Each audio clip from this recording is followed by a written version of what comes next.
आज का बाइबल का वचन उत्पत्ति का ग्रंथ अध्याय 41 वचन 55 से 57 और अध्याय 42 वचन 5 से 7, 17 से 24 और आज का सुसमाचार सन्मति के अनुसार अध्याय 10 वचन 1 से 7। उत्पत्ति का ग्रंथ अध्याय 41 वचन 55 से 57 और अध्याय 42 वचन 5 से 7, 17 से 24। समस्त मिस्र देश में अकाल पड़ने लगा और लोग फिरौन से रोटी मांगने आए। फिरौन ने सभी मिस्रियों से कहा, यूसुफ के पास जाओ और वह जो कहे वही करो। हर प्रदेश में अकाल था और यूसुफ ने सभी गोदामों को खुलवा कर मिस्रियों को अनाज बेच दिया।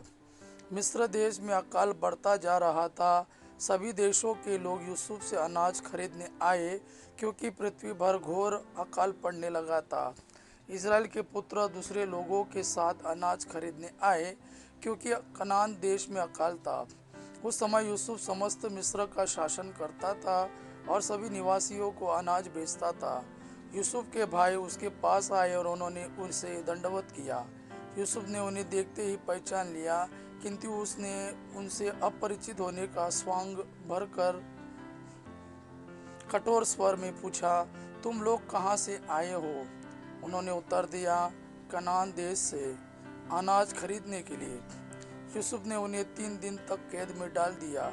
तीसरे दिन उसने उनसे कहा, यदि तुम जीवित रहना चाहते हो तो मैं तुमसे जो कहने जा रहा हूँ वही करो, क्योंकि मैं ईश्वर पर श्रद्धा रखता हूँ। यदि तुम सच्चे हो तो तुम में से एक भाई यहाँ कैद में रहेगा, दूसरे अपने भूखे परिवारों के लिए अनाज लेकर जा सकता है, लेकिन तुम्हें अपने कनिष्ठ भाई को मेरे पास ले आना होगा, तभी तुम्हारी बात सच निकलेगी और तुम लोग जीवित रहोगे। उन्होंने ऐसा ही किया और एक दूसरे से कहा, हमने अपने भाई के साथ जो अन्याय किया उसका दंड हम भोग रहे हैं। उसने हमसे दया की याचना की और हमने उसकी दुर्गति देखकर भी उसे ठुकराया, इसी से हम यह विपत्ति भोग रहे हैं।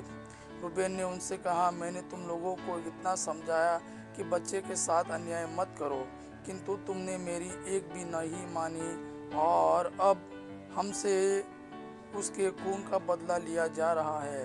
उन्होंने एक दुभाषी का उपयोग किया था, इसलिए उन्हें मालूम नहीं था कि यूसुफ उनकी बातें समझ रहा है। यूसुफ उनसे अलग हो गया और रोने लगा। बाद में उसने लौटकर उनसे बातचीत की। आज का सुसमाचार सम्मति के अनुसार अध्याय 10 वचन 1 से 7। ईसा अपने 12 शिष्यों को अपने पास बुलाकर उन्हें अशुद्ध आत्माओं को निकालने तथा हर तरह की बीमारी और दुर्बलता दूर करने का अधिकार प्रदान किया। 12 प्रेरितों के नाम इस प्रकार है।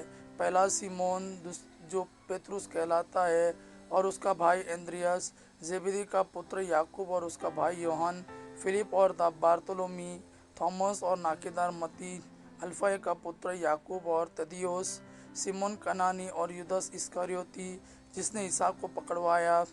ईसा ने उन 12 को यह अनुदेश देकर भेजा, अन्य राष्ट्रों के यहाँ मत जाओ और समारियों के नगरों में प्रवेश मत करो, बल्कि इज़राइल के घराने की खोई हुई भेड़ों के यहाँ जाओ। राह चलते यह उपदेश दिया करो, स्वर्ग का राज्य निकट आ गया है। यह प्रभु का वाणी है। प्रभु को धन्यवाद। आपा पिता की महिमा और पुत्र यीशु का प्रेम आप पर सदा सर्वदा बना रहे। आमीन।